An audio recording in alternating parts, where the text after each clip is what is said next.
Hello everyone. इस video में हम क्लास 6 सब्जेक्ट इंग्लिश की वर्कशीट 36 करेंगे। डेट है इसकी 22 नवंबर 2021। इसको स्टार्ट करने से पहले अगर आपने अभी तक हमारे चैनल को सब्सक्राइब नहीं किया तो ज़रूर कर दीजिएगा। आज की वर्कशीट में हम सिंपल पास्ट टेंस के बारे में पढ़ने वाले हैं। Simple past tense is use to describe past events, happenings and finished actions. जो सिंपल पास्ट टेंस होता है उसका यूज़ कहाँ पर होता है? पास्ट इवेंट्स को डिस्क्राइब करने के लिए, जो चीज़ें बीती हुई हैं उनको डिस्क्राइब करने के लिए, जो काम पहले हो चुके हैं उनको डिस्क्राइब करने के लिए। ठीक है, जो है किसका यूज़ होता है? सिंपल पास्ट टेंस का यूज़ होता है। पास्ट का मतलब बीता हुआ, जो भी चीज़ पहले बीत चुकी है उस चीज़ को बताने के लिए सिंपल पास्ट टेंस का हम लोग यूज़ करते हैं। The following rule is followed for framing sentences in simple past tense.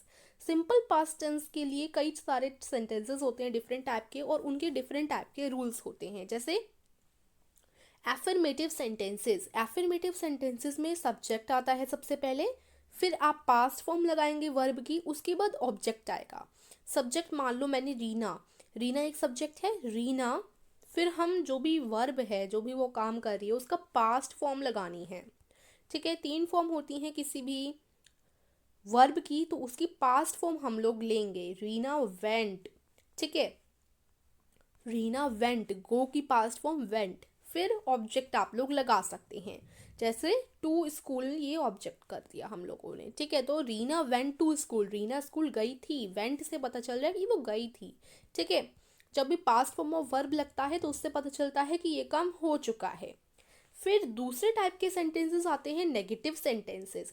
Negative sentences में क्या होता है? हम कोई काम नहीं कर रहे, मतलब डिड नॉट यूज होता है हमेशा। ठीक है, तो सब्जेक्ट हम ले लेते हैं दोबारा से रीना, फिर हम लोग लिख लेते हैं डिड नॉट, फिर इसमें जो है फर्स्ट फॉर्म लगती है वर्ब की। ठीक है, रीना डिड नॉट गो ले लेते हैं, अब वही सेम सेंटेंस लिख रहे हैं, ऑब्जेक्ट लिख लेते हैं to school, Reena did not go to school. ये क्या है आपकी? गो इसलिए लगाया क्योंकि हमें फर्स्ट फॉर्म लगानी होती है। So Reena did not go to the school. ठीक है, ये आपका नेगेटिव सेंटेंस हो गया, उसमें डिड नॉट आता है। फिर आ जाते हैं इंटेरोगेटिव सेंटेंस। इंटेरोगेटिव सेंटेंस जिनमें हम क्वेश्चन पूछ रहे हो। अब इंटेरोगेटिव में भी 2 टाइप से क्वेश्चन पूछे जाते हैं।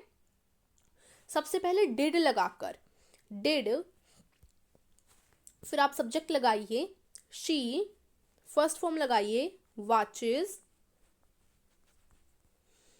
फिर आप ऑब्जेक्ट लगाइए the movie, did she watch the movie, did she watches the movie. ठीक है, तो ये जो है आपकी क्या हो गई? इंटेरोगेटिव सेंटेंस हो गया, यानी कि क्या उसने मूवी देखी थी? Did she watches the movie. ठीक है, तो ये आपका क्या हो गया? इंटेरोगेटिव सेंटेंस हो गया। अब इंटेरोगेटिव सेंटेंस दूसरी तरीके से भी आप लोग बना सकते हो, जिसमें आप सबसे पहले वर्ड लगा दो। इंटेरोगेटिव वर्ड क्या होते हैं? इंटेरोगेटिव वर्ड में वाट आता है, वाई आता है, हु आता है। ठीक है, ऐसे कई सारे जो वाट वाई हु होते हैं डब्ल्यू फैमिली के, उन्हें हम लोग इंटेरोगेटिव वर्ड कहते हैं। ठीक है, तो हम इंटेरोगेटिव वर्ड में से वाई लिख लेते हैं, फिर वाई के बाद डिड लगाना ज़रूरी होता है, वाई प्लस डिड। ठीक है, इंटेरोगेटिव वर्ड के बाद हम लोग डिड लगाएंगे, वाई डिड, फिर सब्जेक्ट लगाइए रीना, वाई डिड रीना, फिर फर्स्ट फॉर्म लिखिए गो टू द स्कूल। ठीक है, why did Reena go to the school, यानी रीना स्कूल क्यों गई। ठीक है, तो यहाँ वाई लग रहा है, फिर डिड लग रहा है। तो ये सारे इंटेरोगेटिव सेंटेंस होते हैं, इनके लास्ट में क्वेश्चन मार्क जरूर आता है। तो ये आपके इंटेरोगेटिव सेंटेंस होते हैं, जो वाई से शुरू हो, इंटेरोगेटिव वर्ड से शुरू हो, वाई वाट हु, या फिर जो डिड से शुरू हो और इनके जिनके अंत में क्वेश्चन मार्क लगे, वो आपके इंटेरोगेटिव सेंटेंस होते हैं। नेगेटिव सेंटेंस में हम लोग हमेशा डिड नॉट लगाते हैं। और एफर्मेटिव सेंटेंसेस का मतलब, इसमें हम लोग सिंपल आप बात कर रहे होते हैं, और इनमें क्या होता है? हमेशा पास्ट फॉर्म लगती है वर्ब की। ठीक है, इसमें हमेशा पास्ट फॉर्म लगती है वर्ब की। और चलिए एक और बार समझ लेते हैं। एफर्मेटिव सेंटेंसेस में आप सब्जेक्ट और पास्ट फॉर्म लगाएंगे वर्ब की, और फिर ऑब्जेक्ट बनाएंगे, यानी सेंटेंस में वर्ब की पास्ट फॉर्म लगनी ज़रूरी है। नेगेटिव सेंटेंसेस में आप सब्जेक्ट लगाइए, फिर डिड नॉट जोड़िए, और फिर फर्स्ट फॉर्म लगाइए। ठीक है, सिर्फ अफर्मेटिव में ही आप पास्ट फॉर्म लगाएंगे, बाकी में फर्स्ट फॉर्म लगाएंगे। डिड नॉट के साथ फर्स्ट फॉर्म लगाएंगे, फिर ऑब्जेक्ट लगाएंगे। ठीक है, तो नेगेटिव में हमेशा ध्यान रखिए डिड नॉट लगता है। इंटेरोगेटिव सेंटेंस जिनके लास्ट में क्वेश्चन मार्क हो, जिनमें हम क्वेश्चन पूछ रहे हो, वो डिड से शुरू होते हैं हमेशा, और इंटेरोगेटिव वर्ड से भी आप उन्हें शुरू कर सकते हैं, जैसे वाई, वाट, हु, ठीक है। तो ये हमने बात की सिंपल पास्ट टेंस के जितने भी सेंटेंसेस होते हैं उनकी। अब इनका एक एक एग्जाम्पल देख लेते हैं। The king loved her daughter very much. जो किंग है वो अपनी डॉटर से बहुत प्यार करता है, तो ये अफर्मेटिव सेंटेंस है, इसमें पास्ट की कहानी बताई गई है। The lion killed the deer. Lion ने डियर को मार दिया, किल्ड, तो ये देखो पास्ट फॉर्म का यूज हो रहा है, तो ये पास्ट हैपनिंग है, अफर्मेटिव सेंटेंस है, इसमें पहले की बात बताई गई है। I did not celebrate my birthday yesterday. So did not जहाँ पर यूज होता है वो नहीं, मतलब नेगेटिव सेंटेंस हो जाते हैं। डिड नॉट यूज हो रहा है तो नेगेटिव है ये, और यस्टरडे यानी पास्ट इवेंट है, तो हमेशा ये हम पास्ट के लिए यूज करते हैं, यस्टरडे, लास्ट मंथ, ठीक है, पास्ट के लिए, ठीक है। ये सारे सेंटेंस हमारे सिंपल पास्ट टेंस के हैं, तो हम इनमें हमेशा पास्ट की बात बताएंगे, ठीक है, ये ध्यान रखिएगा, हमेशा जो चीज़ बीत चुकी है उसी की बात बतानी है। तो यस्टरडे यानी बीता हुआ कल, तो मैंने अपना बर्थडे कल नहीं सेलिब्रेट किया। डिड ही इनवाइट यू, क्या उसने तुम्हें इनवाइट किया था, तो ये भी फिनिश्ड काम है, फिनिश्ड एक्शन है, और यहाँ डिड से शुरू हो रहा है तो यानी ये इंटेरोगेटिव है। फिर वाई से शुरू हो रहा है यानी ये भी इंटेरोगेटिव है। Why did you watch this movie last month. अब देखो लास्ट मंथ की बात हो रही है यानी बीते हुए महीने की बात हो रही है, तो ये भी फिनिश्ड काम है जो पहले बीत चुका है। तो तुमने वो मूवी लास्ट मंथ क्यों देखी थी, ये यहाँ पर पूछा जा रहा है, इंटेरोगेटिव सेंटेंस है ये, ठीक है।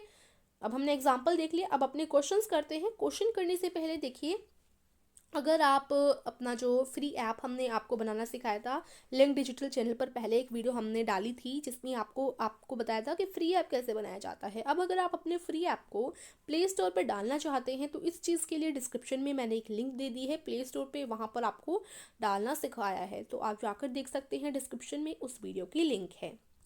चलिए, अब यहाँ पर क्वेश्चन नंबर 1 है, study the rule above and complete the following story by choosing the correct form of verb given in the bracket. तो यहाँ पर आपको क्या करना है, ये जो रूल्स हैं वो ऊपर से पढ़ने हैं और सही फॉर्म ऑफ वर्ब को चूज करके इस कहानी को पूरा करना है। तो देखिए इस स्टोरी को पढ़ते हैं। A long time ago there was a merchant. एक बहुत समय पहले की बात है, एक मर्चेंट था।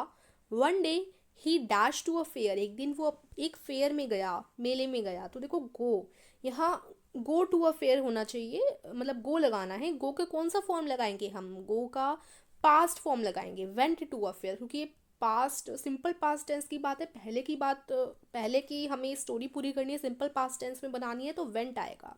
ही वेंट टू अ फेयर, वो एक फेयर में गया, ठीक है। He sell all his goods there and earn a lot of money. उसने अपने सारे सामान वहाँ बेचे और बहुत सारा पैसा कमाया। सो यहाँ ही सोल्ड आ जाएगा, ही सोल्ड पास्ट टेंस लगाएंगे, और अर्न की भी पास्ट टेंस अर्नड होती है, ठीक है, तो ये पास्ट टेंस लग जाएगी, and earn a lot of money. When he was returning it start raining. जब वो लौट रहा था मेले में से तब बारिश आना शुरू हो गई, तो स्टार्ट की पास्ट फॉर्म स्टार्टेड लगाएंगे। He dash to cross a jungle to reach his home. He had to cross a jungle to reach his home. उसे जो है जंगल को क्रॉस करना पड़ा अपने घर पहुंचने के लिए। लेकिन he dash to curse god for rain. लेकिन वो जंगल को कैसे पार करता, इतनी भयंकर बारिश हो रही थी, तो उसने क्या किया, यहाँ बिगिन आ जाएगा। बिगिन का पास्ट फॉर्म बिगिन होता है, ठीक है। तो वो जो है भगवान को बुरा बुरा कहने लगा कि देखो बारिश हो गई, बारिश करवा दी भगवान ने, मुझे पार नहीं करवाने देना चाहते। Suddenly some robbers dash on his way. अचानक से काफ़ी सारे गुंडे आ गए, काफ़ी सारे थीफ आ गए उसके रास्ते में। तो कम का केम हो जाएगा पास्ट फॉर्म, ठीक है। And dash his all money, और लूट का पास्ट फॉर्म लूटेड हो जाएगा, और उसका सारा जो पैसा था वो उन्होंने जो है ले लिया, लूट लिया। They dash to kill him but due to rain their gun was wet and dash to shoot. तो वो क्या चाहते थे, वो उस मर्चेंट को वो गुंडे मारना चाहते थे, ठीक है, अपनी गन से। तो वांट का पास फॉर्म वांटेड, ठीक है। लेकिन रेन के कारण, बारिश के कारण उनकी जो गन थी वो गीली हो चुकी थी, एंड फेल्ड आ जाएगा इधर, फेल टू शूट, शूट करने से फेल हो गई वो, ठीक है। The robbers dash him alive. Leave का पास्ट फॉर्म लेफ्ट हो जाएगा। जो रॉबर्स हैं वो ऐसे ही उस आदमी को छोड़कर चले गए, मर्चेंट को, क्योंकि वो मार नहीं पाए। The merchant dash his mistake. तो रियलाइज का पास्ट फॉर्म रियलाइज्ड आ जाएगा इधर। तो मर्चेंट को अब अपनी गलती का एहसास हुआ, उसने रियलाइज़ की अपनी गलती की, वो भगवान को फालतू में ही बुरा बुरा कह रहा था। अगर आज ये बारिश ना होती तो गुंडे उसे मार कर भाग जाते। तो बारिश की वजह से ही क्या हुआ, वो बच गया। एंड थैंक्ड आ जाएगा इधर, ठीक है, थैंक का पास्ट थैंक्ड। और उसने क्या किया, thanked god for rain as it saved his life. और उसने भगवान को बारिश के लिए शुक्रिया अदा किया जिससे उसकी लाइफ बच गई। ठीक है, अब क्वेश्चन नंबर 2 क्या है, write 5 sentences in simple past tense using the verb given below. यहाँ कुछ आपको वर्ब्स दे रखे हैं, ठीक है, जैसे प्ले, डांस, ईट, सिंग, वांट। अब इनसे आपको सेंटेंस बनाना है। सेंटेंस आप अफर्मेटिव बनाएंगे, 2 अफर्मेटिव सेंटेंस, 1 नेगेटिव सेंटेंस और 2 इंटेरोगेटिव सेंटेंस आपको बनाने हैं। तो सबसे पहले प्ले का हम लोग एफर्मेटिव सेंटेंस बनाएंगे, they played basketball with their friend. ठीक है, तो यहाँ पास्ट फॉर्म लग जाएगी। एफर्मेटिव सेंटेंस में आपको याद होगा हमेशा पास्ट फॉर्म लगती है, तो इसलिए मैंने प्ले का प्लेड कर दिया। ठीक है, तो वो अपने दोस्तों के साथ उन्होंने क्या किया, खेला, बास्केटबॉल खेला। फिर एक और आपको एफर्मेटिव बनाना है, इसमें भी पास्ट टेंस यूज होगी। डांस की पास्ट टेंस हो जाती है डांस्ड, ईडी लग जाता है। She danced well on stage, यानी वो अच्छी तरीके से नाची स्टेज पर। ठीक है, फिर नेगेटिव सेंटेंस बनाना है। नेगेटिव में डिड नॉट यूज होता है और फर्स्ट फॉर्म ही लगती है किसी भी वर्ड की। तो ईट, ईट ही रहेगा, फर्स्ट फॉर्म ही रहेगी। और साथ ही साथ क्या यूज होगा, डिड नॉट यूज होगा। She did not eat her food, उसने अपना खाना नहीं खाया। इंटेरोगेटिव में हम क्वेश्चन पूछते हैं, तो डिड से मैं स्टार्ट कर रही हूँ और सिंग का हमें बनाना है, तो फर्स्ट फॉर्म ही यूज होगी, did they sing the song, क्या उन्होंने गाना गाया। ठीक है, अब एक और इंटेरोगेटिव है, यहाँ पर मैं जो है इंटेरोगेटिव वर्ड यूज़ कर रही हूँ, वाट। वाट से मैं शुरू कर रही हूँ और वांट से हमें सेंटेंस बनाना है। तो want, so what did you want from him, तुम्हें क्या चाहिए उससे, डिड लगता है। ठीक है, what did you want from him, तुम्हें उनसे क्या चाहिए। ठीक है, तो यहीं पर आज की वर्कशीट जो है समाप्त होती है। एक बार देख लीजिए, आंसर इस तरीके से हो जाएंगे। आशा करती हूँ आपको समझ आई होगी। तो वीडियो को ज़रूर लाइक कीजिएगा, चैनल को सब्सक्राइब कीजिएगा। Thank you.